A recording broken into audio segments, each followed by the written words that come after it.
We looked at the possibility that a sudden health crisis, rather than a legal problem or a political scandal, could be Donald Trump's biggest challenge this year. We touched on evidence looking at Trump's changes in speech patterns, his age, his weight, his family history of Alzheimer's. And there was great interest in this topic, as clearly it's salient and it's relevant to people in the United States and around the world.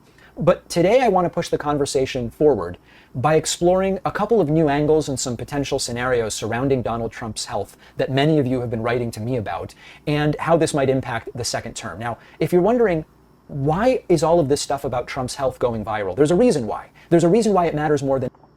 To be fair, it doesn't really seem like it's going viral lately. Like, there are more pressing things regarding Trump that are going on right now.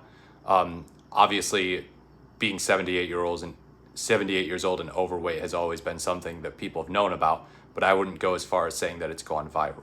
Ever. And it's not only about Biden's health being one of the most mentioned topics by Donald Trump when he was running against Biden in 2024. When you are president and you're almost 80, even a minor health incident can have global ramifications. The stakes couldn't possibly be higher, given public perception and Trump's historical prominence. Remember that when Donald Trump had COVID during his first term, and he was airlifted to the hospital, and doctors were saying, and doctors and his staffers were all conferring, and they were saying, well, listen, if we bring him to the hospital now, even though he's not that sick, it's going to rattle markets and global leaders because they will think he is sicker than he really is. And the counterpoint from doctors was, listen, he can walk to the helicopter right now, and he can walk off of the helicopter at Walter Reed. He is going in a bad direction. He's having trouble breathing. If we wait and he needs to be brought on a gurney, you're not going to be able to prevent the media from seeing it, and it will be even more chaotic to the point that who knows what will happen. So Trump decided, on his own strength, to go to Walter Reed before he was seriously ill. But the ramifications immediately were significant. Trump's much older now. Over the past few months, Trump's gone back to the rallies and the public. Well, he's only 4 years older right now than he was in 2020, so not a huge difference. Events. We see that the energy levels are often extraordinarily low. His speech continues to degrade. It's nothing super alarming as far as a change over the last 4 to 6 months, but... Yeah, that's definitely true that his speech has degraded a lot. Go back and watch him in 2020, and especially in 2015 and 2016 compared to now, you will see that he's slowed down. And it's a different kind of slowing down than with Biden. Trump's sentences are a lot more fragmented. They're a lot shorter. They're a lot less intelligible, actually. You know, he never seemed that intelligible to begin with. He spoke at a fourth grade level, but now it's even more noticeable. It's enough to be a topic of discussion. When he sits down with the right-wing networks and he gets the softball questions, he repeats the same talking points over and over again, misremembers details, seems confused. Part of it is his rhetorical style. Part of it is he doesn't care whether he gets details wrong. But it's yet another factor that is making people concerned. And if all of this continues, this is now not a medical story. This is a media and politics story.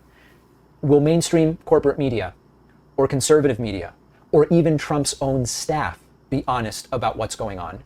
Or is it going to be buried? But the most important... His staff is not going to be honest about what's going on. This will be the least transparent administration in history. They will surpass Joe Biden. Joe Biden's health cover-up will look like nothing compared to this if Trump actually suffers a medical emergency. New layer of this is that now that we're seeing the people that are part of Donald Trump's new administration, do you think we would even know if there was such a health crisis? No, we would not know. They would cover it up very well. What I mean is the following. We've seen cases where Trump's medical information is carefully curated, right? The rush to release that glowing health report in 2018 that said very little of substance. Oh, God, you remember Ronnie Jackson? Ronnie Jackson was like, this is the healthiest president in history. He was Obama's doctor too, by the way, and now he's just like a Republican MAGA hack. It's kind of crazy. What an angle. They want to control the narrative about Trump's physical condition. And this time, Trump has more loyalists than ever around him, people less inclined than ever to admit anything unflattering about Trump. I think that a health crisis might remain hidden or downplayed for as long as possible, leaving the American people in the dark. Even a mild health scare could be weaponized or could be concealed. And the question is whether transparency and loyalty, which is going to win out in such a situation. Now, I do want to be fair here and objective and bring up the possibility that Trump is a super-ager, and none of this is going to end up being a big deal. Super-agers are people in their 70s and 80s who maintain robust cognitive and physical health And Trump has a very intense schedule. He does a lot of media appearances, even if they're wacky. He has a penchant for rallies. He's remaining engaged. I think that Trump is a super-ager. Let's be honest here. I mean, how many people his age do you see going around doing the stuff that he's doing? We got to give credit where it's due. This guy's got a lot of energy for his age. And the fact that he's overweight is obviously not good for him, but he's just got the genetics to overcome problems like that. It's kind of insane. Like, not everyone gets that type of genetics. You know, it's rare that you see people in their late 70s who are exactly like that. Most people in their late 70s have slowed down a lot more. Might be a super-ager who, despite a terrible diet and almost no exercise, he remains healthy enough for the job for quite some time. Now, anecdotal examples of super-agers don't counteract that Trump is obese and he's got a family history of dementia, and there's a lot of concerns here. So it is going to be extraordinarily interesting and potentially horrifying to see how such a situation is handled by his staff, because I wouldn't put it past them to cover it up for absolutely as long as they can. I want to hear from you about it. I agree. I think they'll cover it up very well. They will put loyalty above transparency by far and away.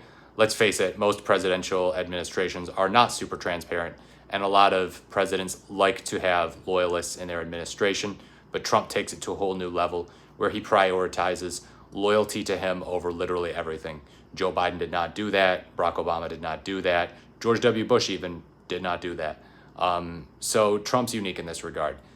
And if people start leaking stuff, if he notices there's a risk of people leaking stuff about his health, don't put it past him to start firing people. He fired a ton of people in his last administration. He'll do it again. And I definitely think that even though some of these people seem like loyalists right now, they won't end up being loyalists. Like, Trump might not be that good at vetting these people. He might quickly realize that some of them don't have his back as much as he thought. I don't know. You know, Pence ended up not being by his side by the end of it, and he had to choose J.D. Vance as his new running mate. So who knows, maybe J.D. Vance will get the boot or something as vice president. But yeah, this is my assessment of David Pakman's video on Trump's health. Let me know what you think in the comments below. As always, please like, comment, or subscribe to the channel. Thank you so much for watching, and I look forward to speaking to you in my next video.